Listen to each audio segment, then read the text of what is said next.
আজকে বাংলাদেশে সম্পূর্ণ আলাদা চরিত্র। তার কারণ সেখানে দুর্বৃত্ত রাজ চলছে, রাজাকারদের রাজ চলছে। যারা আসলে মুক্তিযুদ্ধের ডাক দিয়েছিল আজকে তাদের ব্যঙ্গ করা হচ্ছে।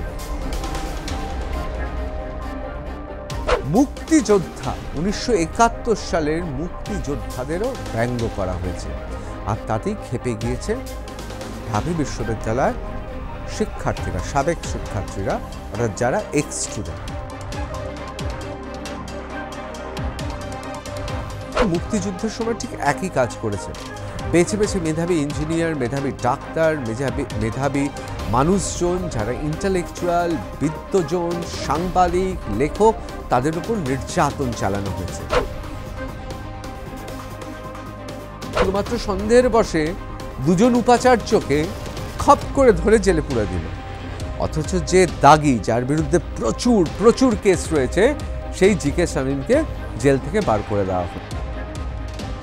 এখন রাজাকাররা যেটা করছে গোটা বাংলাদেশ জুড়ে, যেহেতু তারা বিশ্বাসঘাতক ছিল, যেহেতু তাদের নিচু চোখে দেখা হতো, দীর্ঘদিন ধরে তারা এই প্রতিহিংসার আগুনে জ্বলছিল, এখন তারা সুযোগ পেয়েছে। এখন কি করছে? চতুর্দিকে রাজাকাররা বেরিয়ে পড়েছে। যেরকমভাবে বুঝতে পাচ্ছেন, পিলপিল করে পতঙ্গ বেরিয়ে পড়ে, চোখ খুলে দিয়েছে সেই সমস্ত মৌলবাদীদের। তার কারণ তারা দেখছেন যে এই মানুষগুলো যদি বাইরে থাকে, এই মানুষগুলো যদি মুক্ত থাকে, তাহলে এরা তো এই ধরনের অবস্থার প্রতিবাদ করবে। আসলে তো তারা বাংলাদেশের বিরোধিতা করছেন না, তারা ধর্মচারণের ক্ষেত্রেও বিরোধিতা করছেন না, তারা বিরোধিতা করছেন ইউনুস মিয়া, যেটা ইউনুস মিয়া মৌলবাদীদের লেলিয়ে দিয়ে এই গোটা কাজটা করছে।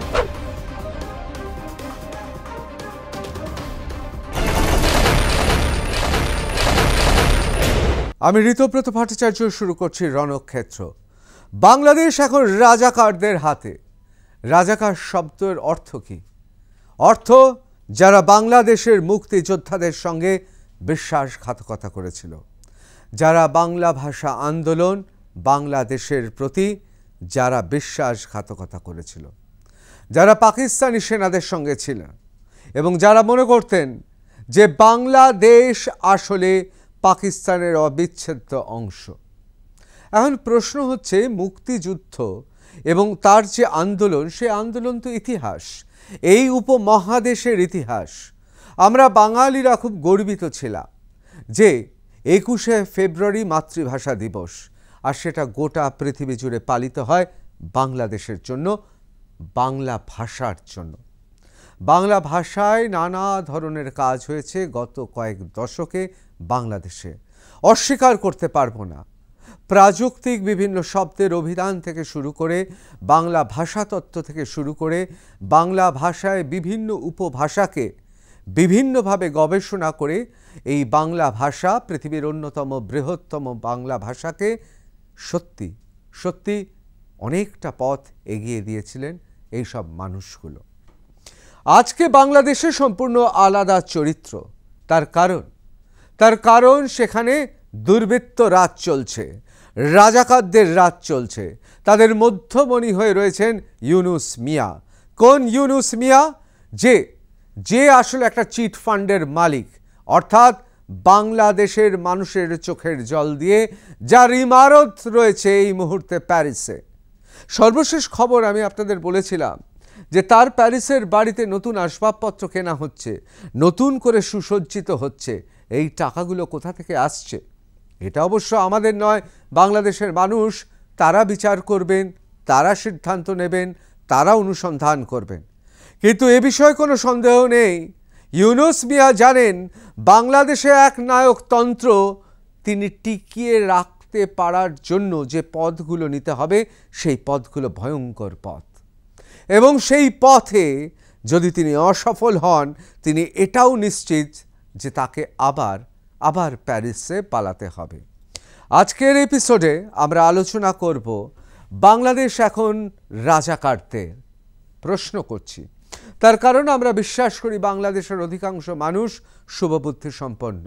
বাংলাদেশের অধিকাংশ মানুষ আসলে জানে প্রাণে মনে হৃদয়ে বাঙালি। আসুন দেখা যাক কেন এই কথা বলছি। দেখুন, টিএসসিতে দণ্ডিত যুদ্ধ অপরাধীদের ছবি, ঢাপির শিক্ষার্থীদের নিন্দা। ঢাপি মানে বাংলাদেশ বিশ্ববিদ্যালয় ছাত্র শিক্ষক কেন্দ্র, টিসিএসএ, বাংলাদেশ বিশ্ববিদ্যালয় এই ঘটনাটা ঘটেছে। আপাত দৃষ্টিতে দেখলে মনে হবে এই ঘটনা আর কি বড় ঘটনা, কিন্তু এই ঘটনা ইংরেজিতে যাকে বলে আই ওপনার, অর্থাৎ চোখ খুলে দেবে।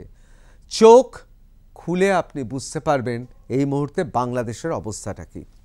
ঢাকা বিশ্ববিদ্যালয় ছাত্র শিক্ষক কেন্দ্রে অর্থাৎ টিএসসি ইসলামী ছাত্র শিবিরের কর্মসূচিতে দণ্ডিত যুদ্ধ অপরাধীদের নাম ও ছবি প্রদর্শনীর নিন্দা জানিয়েছে বিশ্ববিদ্যালয়ের একদল সাবেক শিক্ষার্থী। বুধবার 6 আগস্ট গণমাধ্যমে এক বিবৃতি পাঠিয়ে নিন্দা জানান ঢাকা বিশ্ববিদ্যালয় অর্থাৎ ঢাবির সাবেক 28 জন শিক্ষার্থী। এই 28 জনই কৃতি ছাত্রছাত্রী। এরা ঢাকা বিশ্ববিদ্যালয়ে পড়াশোনা করেছেন।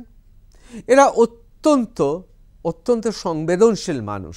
তারা কি বলছেন বিবৃতিতে বলা হয়, আমরা গভীর উদ্বেগের সঙ্গে লক্ষ্য করেছি গতকাল ঢাকা বিশ্ববিদ্যালয়ের টিএসসিতে বাংলাদেশের মুক্তিযুদ্ধের বিরোধিতাকারী ও যুদ্ধ অপরাধে অভিযুক্ত বাংলাদেশ জামায়াতে ইসলামীর ছাত্র সংগঠন ইসলামী ছাত্র শিবির আয়োজিত ৩৬ জুলাই আমরা থামব না শীর্ষক একটি কর্মসূচিতে বাংলা জাতির মহানায়ক সাত বীর শ্রেষ্ঠকে ব্যঙ্গ করে মানবতা বিরোধী দণ্ডিত শীর্ষ যুদ্ধ অপরাধীদের ছবি ও নাম প্রদর্শিত হয়েছে।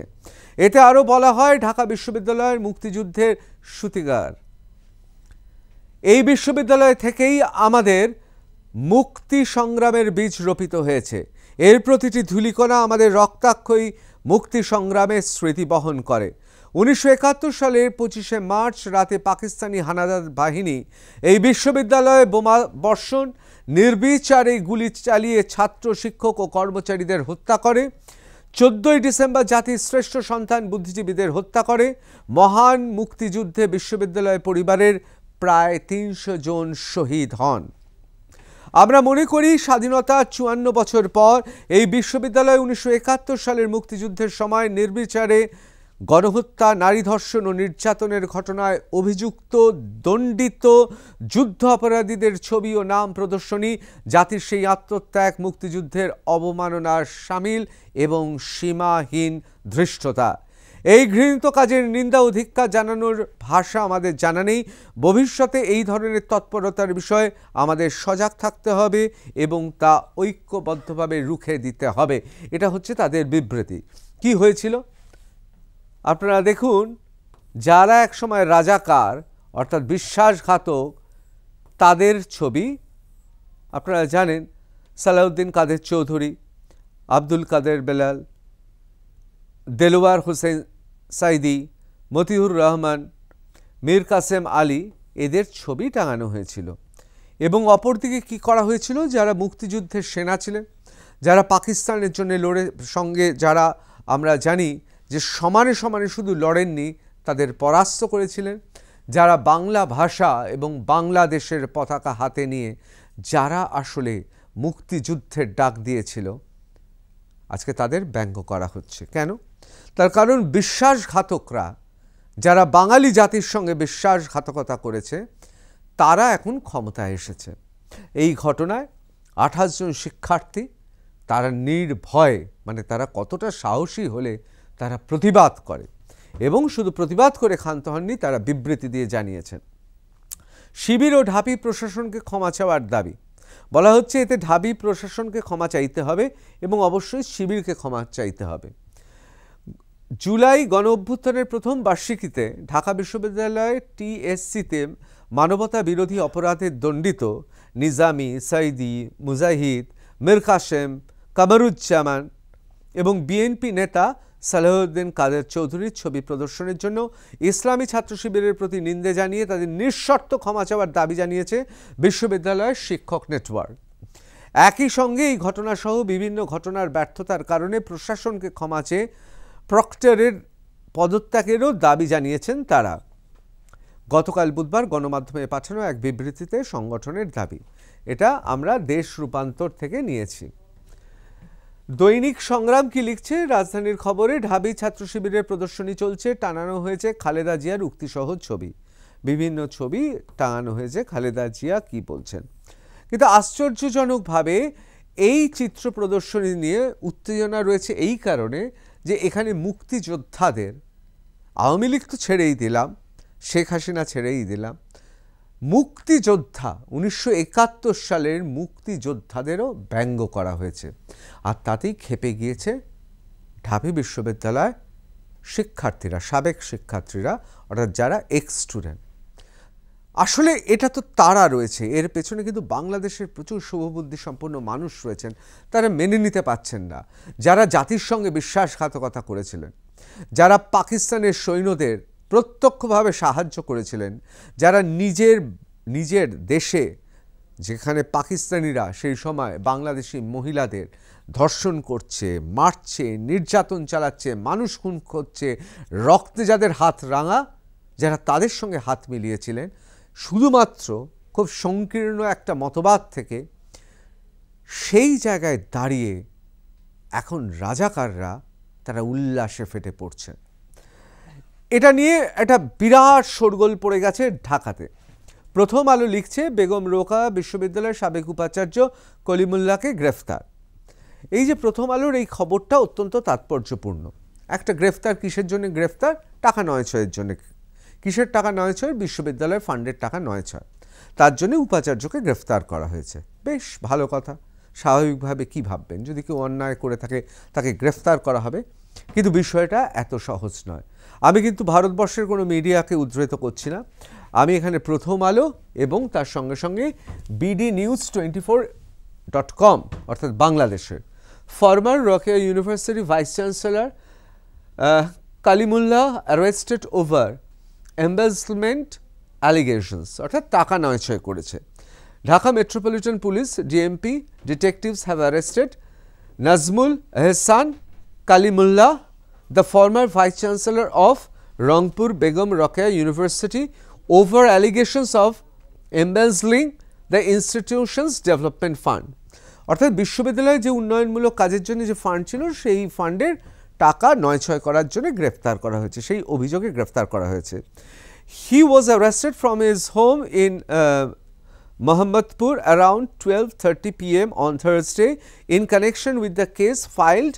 The Anti-Corruption Commission ACC DMP spokesperson Mohammad Telebur Rahman said. On June 18, the ACC had filed a case accusing 5 people, including former Vice Chancellor Kalimullah, had served as Vice Chancellor from 2017 to 2021, while Nur un Nabi had been in the post from 2013 to 2017. দেখুন, সাবেক এরা হচ্ছে প্রাক্তন, অর্থাৎ এরা হচ্ছে প্রাক্তন vice chancellor. এরা টাকা নয়ছয় করেছেন, কিন্তু হঠাৎ এদের গ্রেফতার করা হচ্ছে কেন? গ্রেফতার করা হচ্ছে এই কারণে, এর সঙ্গে কিন্তু এই ঢাবি বিশ্ববিদ্যালয়ের এই যে চিত্র প্রদর্শনী, একটা সরাসরি যোগ আছে। আসলে আপনারা যদি দেখেন, মুক্তিযুদ্ধের সময় ঠিক একই কাজ করেছেন। বেছে বেছে মেধাবী ইঞ্জিনিয়ার, মেধাবী ডাক্তার, মেধাবী মানুষজন, যারা ইন্টালেকচুয়াল, বিদ্বজন, সাংবাদিক, লেখক, তাদের উপর নির্যাতন চালানো হয়েছে। তার কারণ একটা জাতিতে যখন, মানে একটা জাতিকে যখন কুক্ষিগত করতে হবে ক্ষমতা, তখন সেই জাতিটাকে হাতের মুঠোয় নিতে হবে। এই হাতের মুঠোয় নেওয়া কিন্তু সহজ নয়। সবাই কিন্তু চোখ রাঙাকে ভয় পায় না, সবাই কিন্তু ভয় পায় না হুমকিকে। তারা মনে করেন, তারা যা ভাবছেন, চিন্তা ভাবনা করছেন, মুক্ত পৃথিবীতে তারা তাদের মতো করে কথা বলবেন, তারা তাদের মতো করে ভাববেন, তারা মুক্ত চিন্তার অধিকারী। সেখানে জাতি, ধর্ম, ভাষা এর ওপরে তারা চলে যান। অর্থাৎ তারা কোথাও যেন মানবিকতার পূজারী। তারা ইতিহাসটাকে খুব ভালোভাবে হৃদয়ঙ্গম করেন। তারা জানেন যে ইতিহাস কী। এখন রাজাকাররা যেটা করছে গোটা বাংলাদেশ জুড়ে, যেহেতু তারা বিশ্বাসঘাতক ছিল, যেহেতু তাদের নিচু চোখে দেখা হতো, দীর্ঘদিন ধরে তারা এই প্রতিহিংসার আগুনে জ্বলছিলেন, এখন তারা সুযোগ পেয়েছে। এখন কি করছে? চতুর্দিকে রাজাকাররা বেরিয়ে পড়েছে। যেরকমভাবে বুঝতে পাচ্ছেন, পিলপিল করে পতঙ্গ বেরিয়ে পড়ে যখন মানুষ থাকে না কোনো একটি বাড়িতে, ঠিক সেই রকমভাবে এই মুহূর্তে তারা পিলপিল করে বেরিয়ে পড়েছে। যেহেতু বেগম রোকেয়া বিশ্ববিদ্যালয়ের সাবেক উপাচার্য অর্থাৎ প্রাক্তন উপাচার্যরা এরা দুজনেই উপাচার্য, এরা দুজনেই মুক্ত চিন্তাধারার চিন্তাভাবনা করেন, এরা দুজনেই মুক্তিযুদ্ধ এবং 1971 সনের যে ইতিহাস অর্থাৎ বাংলার মুক্তিযুদ্ধের ইতিহাসকে এরা সম্মান করেন। সুতরাং এই ধরনের মানুষগুলোকে ক্রমশ এদের কোণঠাসা করতে হবে, এদের বিভিন্ন কেস দিয়ে অর্থাৎ বিভিন্ন মিথ্যে অভিযোগে এদেরকে সরিয়ে দিতে হবে। তা না হলে ঢাবি বিশ্ববিদ্যালয়ের এই চিত্র প্রদর্শনী চোখ খুলে দিয়েছে শুধু মুক্ত চিন্তার মানুষজনকে না, চোখ খুলে দিয়েছে সেই সমস্ত মৌলবাদীদেরও। তার কারণ তারা দেখছেন যে এই মানুষগুলো যদি বাইরে থাকে, এই মানুষগুলো যদি মুক্ত থাকে, তাহলে এরা তো এই ধরনের অবস্থার প্রতিবাদ করবেন। এবং দেখুন, সেটা জামাতের শিবির হোক বা সেটা মৌলবাদীরা হোক, বাংলাদেশে যেহেতু শুভবুদ্ধি সম্পন্ন মানুষের সংখ্যায় কম নয় এবং এটাই আশার আলো, সুতরাং এরা ভয় পাচ্ছে যে এই ধরনের কাজ হলে বারবার প্রতিবাদ হবে। প্রতিবাদ হলে ইউনূস মিয়া অর্থাৎ অনির্বাচিত রাষ্ট্রপ্রধান বাংলাদেশের, তারও অসুবিধা হবে। তার কারণ তিনি তো চাইছেন এই মানুষগুলোকে উৎসাহ দিয়ে, মৌলবাদকে চাগিয়ে সংখ্যালঘু হিন্দু, বৌদ্ধ, খ্রিস্টান তাদেরকে মেরে পিটিয়ে ধর্ষণ করে তাদের বাড়ি ভাঙচুর করে আওয়ামী লীগের কর্মী সমর্থক যে বিরোধিতা করবে তার বাড়ি ভেঙে দাও, জ্বালিয়ে দাও, পুড়িয়ে দাও, এই করে মানে আজকে শুধুমাত্র আওয়ামী লীগের হয়তো আপনারা কর্মী এবং যারা সমর্থক তাদের করছেন, আগামী দিনে কিন্তু বিএনপিও রক্ষা পাবে না বা অন্যান্য রাজনৈতিক দল, বাম দলগুলো রক্ষা পাবে না, কারণ কোনো ধরনের বিরোধিতাকে তিনি বরদাস্ত করতে পারছেন না। সেই জন্যে ইউনূস মিয়ার বলা যেতে পারে নির্দেশে বেগম রোকেয়া বিশ্ববিদ্যালয়ের সাবেক উপাচার্য কলিমুল্লাহকে গ্রেফতার করা হয়েছে এবং অন্যদেরও গ্রেফতার করা হয়েছে। কিন্তু এটা তো একদিকের ছবি, অর্থাৎ বিদ্বজনদের গ্রেফতার করা হচ্ছে যারা রাষ্ট্রের বিরোধিতা করতে পারেন। আসলে তো তারা বাংলাদেশের বিরোধিতা করছেন না, তারা ধর্মচারণের ক্ষেত্রেও বিরোধিতা করছেন না, তারা বিরোধিতা করছেন ইউনূস মিয়া, যেটা ইউনূস মিয়া মৌলবাদীদের লেলিয়ে দিয়ে এই গোটা কাজটা করছে। কারণ এখানে পুলিশ বা সেনাবাহিনীকে দিয়ে তো মারতে পারবেন না। এক্ষেত্রে কি করছেন? ক্যাওস তৈরি করছেন, বলছেন মব তৈরি হচ্ছে, এই মবকে এগিয়ে দেওয়া হচ্ছে। ঠিক যেভাবে চট্টগ্রামে হয়েছে, যেভাবে গোপালগঞ্জে হয়েছে, আপনারা দেখেছেন গোপালগঞ্জে এনসিপি নেতারা কি হলো, তারা মবকে লেলিয়ে দিল এবং সেখানে একটা মার দাঙ্গা করে গোপালগঞ্জকে উত্তপ্ত করলো। তারপর তারা ভীতু কাপুরুষের মতো কি সামরিক বাহিনীর বিভিন্ন সাঁজোয়া গাড়িতে উঠে বসে চম্পট দিল। এই তো তাদের বীরত্ব।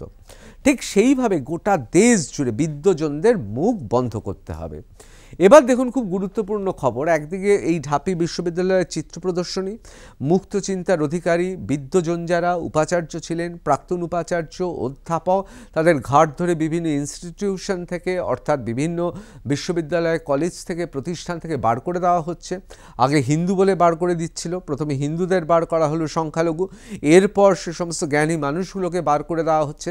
তারা ধর্মে মুসলমান হলেও তারা রক্ষা পাচ্ছেন না, অর্থাৎ কোনো বিরোধিতাই নেবেন না, এইভাবে বিদ্বজনদের সরিয়ে দেওয়া হচ্ছে। এদের বিভিন্ন আমরা জানি যে কেসে ফাঁসানো হচ্ছে, জেলে পাঠিয়ে দেওয়া হচ্ছে, এদের আটক করে রাখা হবে। অন্যদিকে কাদের ছাড়া হচ্ছে দেখুন, high court accused G K Shamim overturning 10-year jail term in money laundering case. দেখুন, টাকা 9-6-এর জন্যে শুধুমাত্র সন্দেহের বশে দুজন উপাচার্যকে খপ করে ধরে জেলে পুরে দিল, অথচ যে দাগি, যার বিরুদ্ধে প্রচুর কেস রয়েছে, সেই জিকে শামীমকে জেল থেকে বার করে দেওয়া হলো। 1-2 বছর না, 10 বছর আগেই তাকে ছেড়ে দেওয়া হলো। The high court has অ্যাকিউটেড controversial government contractor and alleged Jubo League leader SM গোলাম কাবরিয়া শামীম আকা GK Shamim in a money laundering case, overturning his 10-year prison sentence. The verdict was delivered by the bench of Justice ASM Abdul Mubin and Justice Mohammad Jabid Hussain on Thursday. দেখুন, আপনারা এইটুকু পড়ে বলতে পারেন যে কি অসুবিধা, এটা তো বিচারকরা বিচার করেছেন। দেখুন, এই মুহূর্তে সবচেয়ে যেটা খুব ভয়ের ক্ষেত্র, আপনারা দেখেছেন যে সাংবাদিকদের উপর চাপ সৃষ্টি করা হচ্ছে। টেলিভিশন চ্যানেল, তার শীর্ষকর্তা, রিপোর্টার, ডেস্ক, উপস্থাপক, উপস্থাপিকা প্রত্যেককে হুমকি দেওয়া হচ্ছে। খবরের কাগজের শীর্ষ ব্যক্তিত্ব থেকে রিপোর্টার, তাদের হুমকি দেওয়া হচ্ছে। একইভাবে ডিজিটাল মিডিয়াতে খবর প্রকাশ না করার জন্য হুমকি দেওয়া হচ্ছে এবং একের পর এক সাংবাদিক, তাদের আমরা হয় তাদের উপর মবকে অর্থাৎ ভিড় করে দুষ্কৃতীরা এসে মারধর করেছে, তাদের মাকেও ছাড়েনি, একের পর এক খুন হয়েছে। অন্যদিকে কি হচ্ছে, অন্যদিকে বিচার ব্যবস্থার উপর ঠিক একইভাবে চাপ সৃষ্টি করা হচ্ছে। যে কারণে আপনারা দেখেছেন মানি লন্ডারিং বা ধরুন এই যে মানুষকে প্রতারণার জন্য ইউনুস মিয়ার কিন্তু এই জুলাই অভ্যুত্থান না হলে এতক্ষণে জেলে থাকার কথা, অথবা বাংলাদেশে তিনি ঢুকতেন না, অন্য দেশে পালিয়ে পালিয়ে তাকে চোরের মতো ঘুরতে হতো। বাংলাদেশে এসেই কী করলেন, বিচার ব্যবস্থাকে পুরো নিজের হাতে নিয়ে নিলেন। নিয়ে নিজের প্রথমে তার যে মামলা ছিল, তার বিরুদ্ধে যে প্রতারণার মামলা ছিল, এবং এই প্রতারক ইউনুস, অর্থাৎ ইউনুসের বিরুদ্ধে যে মামলা অভিযোগ হচ্ছে তিনি প্রতারণা করেছেন, সেটা গ্রাম বাংলার অর্থাৎ বাংলাদেশের গ্রাম বাংলার মানুষের সঙ্গে প্রতারণা করেছেন, তার মামলাটা প্রত্যাহার করিয়ে নিল। একদিকে যখন এইভাবে একের পর এক দোষীদের জুডিশিয়ালের মাধ্যমে অর্থাৎ বিচার ব্যবস্থার মাধ্যমে তাদেরকে চাপিয়ে দেওয়া হচ্ছে, অন্যদিকে সংবাদপত্রে কোনো খবর প্রকাশ করতে দিচ্ছে না বাংলাদেশে, এবং অন্যদিকে আমরা দেখছি বিদ্বজনদের ফাঁসিয়ে দেওয়া হচ্ছে। মানে বুঝতে পারছেন, একদিকে সংবাদপত্রটা নিয়ে নিয়েছেন, আরেকদিকে আপনারা জানেন যে যারা বিচার ব্যবস্থায় রয়েছেন তাদেরও জোর করে চাপিয়ে দেওয়া হচ্ছে, সুতরাং যা ইচ্ছে তাই করছে।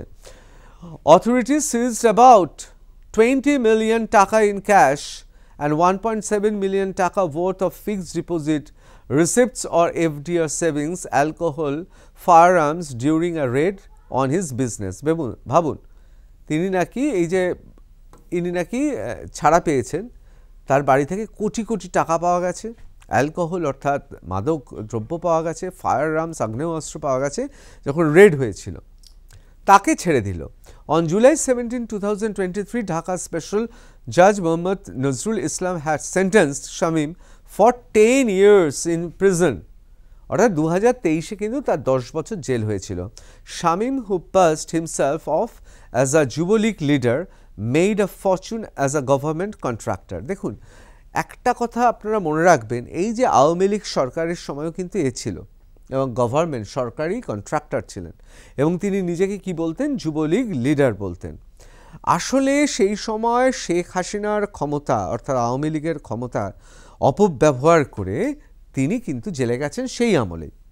অথচ দেখুন ইউনুস মিয়া কি বলছেন, যে আওয়ামী লীগের লোকজন দুর্নীতি, তাদেরকে ধরে ধরে শাস্তি দেওয়া হচ্ছে, মন্ত্রীদের জেলে পোড়া হয়েছে, বিশ্ববিদ্যালয়ের উপাচার্যদের জেলে পোড়া হচ্ছে, মুক্ত চিন্তা যারা করে জেলে পোড়া হচ্ছে। অথচ আওয়ামী লীগের সময় আওয়ামী লীগের লোকই, যার বিরুদ্ধে এতগুলো অভিযোগ যে অ্যালকোহল অর্থাৎ মাদকদ্রব্য থেকে শুরু করে আগ্নেয়াস্ত্র পাওয়া গেছে, সেই সময় আওয়ামী লীগ সরকার বাধ্য হয়েছিল এই যুবলীগ নেতাকে গ্রেফতার করতে, তাকে ছেড়ে দিচ্ছে। The rapid action battalion arrested Shamim and his bodyguards in a raid on his business in Dhaka, Niketan on 20th September 2019. অর্থাৎ আওয়ামী লীগের থাকার সময় কিন্তু তাদের নেতা দুর্নীতি করছেন, এই অভিযোগে তাকে ধরা হচ্ছে। এরা যদি দুর্নীতির বিরুদ্ধে হয় এবং আওয়ামী লীগের বিরোধিতা করছে, কেন বলছে, যে দুর্নীতিবাদ ছিল। তাহলে সেই সময় যারা দুর্নীতিবাদ ছিল, আওয়ামী লীগের যারা দুর্নীতিগ্রস্ত ছিল, যাদের আওয়ামী লীগ সরকারি বন্দী করেছিল, তাদের তুমি ছেড়ে দিচ্ছ কেন? তার কারণ এদের দরকার এখন ইউনুসের। কেন দরকার বলছি। The authorities seized about 20 million taka in cash and 1.7 billion worth of fixed deposit, receipts of FDR, savings, alcohol, firearms during the raid. এই যে আসলে হচ্ছে ক্ষমতায় যখন ছিল আওয়ামী লীগে ছিল, এখন কিন্তু জেলে বসে সেটিং করে ফেলেছে। মোহাম্মদ ইউনুসকে বলেছেন যে আমাকে বার করে দাও, আমি যা করার তাই করব। অর্থাৎ এতদিন যে আওয়ামী লীগ অর্থাৎ আওয়ামী লীগের সরকারের হয়ে তখন সরকারি কন্ট্রাক্টর ছিলেন, দুর্নীতিগ্রস্ত ছিলেন, ঢুকে পড়েছিলেন, ছুঁয়ে ঢুকে ফাল হয়ে গেল, সবার চোখে পড়ে গেলেন, আওয়ামী লীগ সরকারই তাকে তুলে নিল, র্যাব গিয়ে গ্রেফতার করলো, বাড়িতে মাদকদ্রব্য থেকে শুরু করে আগ্নেয়াস্ত্র থেকে শুরু করে প্রচুর টাকা ফিক্সড ডিপোজিট পাওয়া গেল।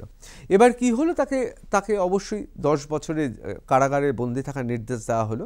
কিন্তু যেহেতু সে ইউনুসের সাহায্য করবে বলেছেন, এবং যেহেতু এর কাছে প্রচুর টাকা আছে এবং এর বডিগার্ড এবং এর সাঙ্গপাঙ্গ আছে, সুতরাং এই দুষ্কৃতিকে কিন্তু লাগবে। অর্থাৎ মোদ্দা কথা হচ্ছে, একদিকে সাংবাদিকদের চাপ দাও, বিচার ব্যবস্থাকে চাপ দাও, তাদের স্বাধীনতা অর্থাৎ যে স্তম্ভগুলো সমাজে রয়েছে সেই গণতান্ত্রিক স্তম্ভগুলোকে প্রথমেই ধ্বংস করে ধুলোর সঙ্গে মিশিয়ে দাও। দ্বিতীয় ব্যাপার কি, যারা মুক্ত চিন্তা করেন তাদের জেলে ভরো এবং যারা দুষ্কৃতী তাদের বাড়ি নিয়ে এসো। শুধুমাত্র কিন্তু এই একটা ঘটনা নয়, একের পর এক আপনারা হিসেব জানেন, মানে সেটা আপনারা জানেন, যেমন এবিটি আনসারুল্লাহ বাংলার টিম বের করে দেওয়া হয়েছে, সব সন্ত্রাসীদের এখন এইসব দুষ্কৃতীদের বার করা হচ্ছে আর মুক্ত চিন্তার মানুষকে জেলে নিয়ে নেওয়া হচ্ছে। তা নাহলে এক নায়কতন্ত্র থাকবে কি করে? এবং এই ঘটনাগুলো প্রমাণ করে বাংলাদেশ আসলে কোন দিকে যাচ্ছে। সেখানে সংবাদপত্রের স্বাধীনতা নেই, নজরদারি চলছে, সেখানে জুডিশিয়ারি ভেঙে দেওয়া হয়েছে, সেখানে ধীরে ধীরে আমরা জানি চাকমা যে সমস্যা, বহুদিনের সমস্যা, চাকমাদের ওপর সেখানে বিভিন্নভাবে চাপ সৃষ্টি করা হচ্ছে, সেটা পাহাড়ে সমতলে আওয়ামী লীগের থেকে শুরু করে যে কোনো বিরোধিতা যদি আসে সেই জন্য আগেভাগে সব বিরোধীদের আগে সরিয়ে দেওয়া হচ্ছে এবং মুক্ত চিন্তার অধিকারী মানুষদের জেলে পড়া হচ্ছে আর জেল থেকে ছাড়া হচ্ছে একের পর এক সন্ত্রাসী, দুর্নীতিগ্রস্ত যাদের ধরা হয়েছিল তাদের ছেড়ে দেওয়া হচ্ছে। আসলে এটা ইউনূস মিয়া চায় যে সে ক্ষমতায় থাকবে। ফেব্রুয়ারিতে কোনো মতেই ভোট হবে না এবং এই ভোট না হওয়ার জন্যে যাবতীয় উপকরণ তিনি এখন সাজাচ্ছেন, কারণ মুখে বলে ফেলেছেন যে ভোট হবে এবং ভোট না করার জন্য কি কি করতে হবে, বাংলাদেশকে অশান্ত করতে হবে। আর বাংলাদেশকে অশান্ত তো মিলিটারি বা পুলিশ প্রশাসন দিয়ে শুধু হবে না, এর সঙ্গে দরকার বিরাট সংখ্যক দুষ্কৃতীদের। এই দুষ্কৃতীদের একেবারে ম্যাপ ধরে একেবারে জেলা শহর গ্রাম ধরে ধরে বের করা হচ্ছে। তাদের দায়িত্ব একটাই, যে ফেব্রুয়ারির আগে এমন কিছু ঘটনা ঘটাতে হবে গোটা বাংলাদেশ জুড়ে যাতে গৃহযুদ্ধের পরিবেশ থাকে। আর গৃহযুদ্ধের পরিবেশ থাকলে কি হবে, এক্ষেত্রে অনেকে বলছেন যে বেঞ্জামিন নেতানিয়াহুর পথ নিয়েছে মোহাম্মদ ইউনূস, অর্থাৎ ইসরায়েলের নেতানিয়াহু, বেঞ্জামিন নেতানিয়াহু তার পথ নিয়েছে যে দেশকে তুমি যুদ্ধের মুখে ঠেলে দাও, গৃহযুদ্ধের পরিবেশ তৈরি করো, তাহলে তুমি আনচ্যালেঞ্জড হয়ে যাবে। আপনারা জানেন, যদি হামাস যদি ওইভাবে অতর্কিত আক্রমণ না করতো ইসরায়েলকে, তাহলে এতদিনে বেঞ্জামিন নেতানিয়াহু তার মেয়াদ শেষ হয়ে যেত। কিন্তু যেহেতু হামাস তার আক্রমণ করে ফেলেছে, গোটা ইসরায়েল দেশটা যেহেতু যুদ্ধের পরিস্থিতিতে চলে গেছে, তাই সেখানে এই মুহূর্তে তিনি নায়ক হয়ে বসে রয়েছেন। ঠিক একইভাবে মোহাম্মদ ইউনূস ওই ইসরায়েলের মডেল ব্যবহার করছে, অর্থাৎ যে করে হোক গৃহযুদ্ধের পরিবেশ করো, এমন একটা পরিবেশ করে ফেলো যাতে একটা যুদ্ধকালীন একটা পরিস্থিতির সৃষ্টি হয়।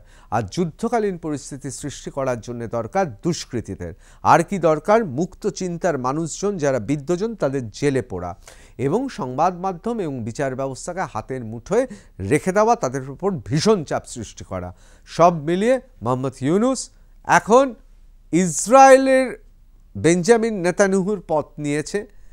এখন আমি আপনাদের আগেও বলেছি, এখনও বলছি, কোনোদিনই ভাববেন না যে এই মানুষটা খুব ধর্মপ্রাণ মানুষ, বরং ধর্মকে বরাবর তিনি কটাক্ষই করে এসেছেন যখন যেখানে দরকার হয়েছে। আমি আগেও বলেছি, আরও একবার আপনাদের বলবো, সামাজিক মাধ্যমে আমার কথা একদম বিশ্বাস করতে হবে না, সামাজিক মাধ্যমে চলে যান, আপনারা গিয়ে দেখুন ইসলাম নিয়ে কি রসিকতা করেছেন ইহুদিদের সামনে। কারণ বড়লোক জিউদের কাছ থেকে তাকে ব্যবসা, অর্থাৎ তার যে ফান্ডিংয়ের ব্যবসা, সেই ব্যবসা দাঁড় করাতে হবে।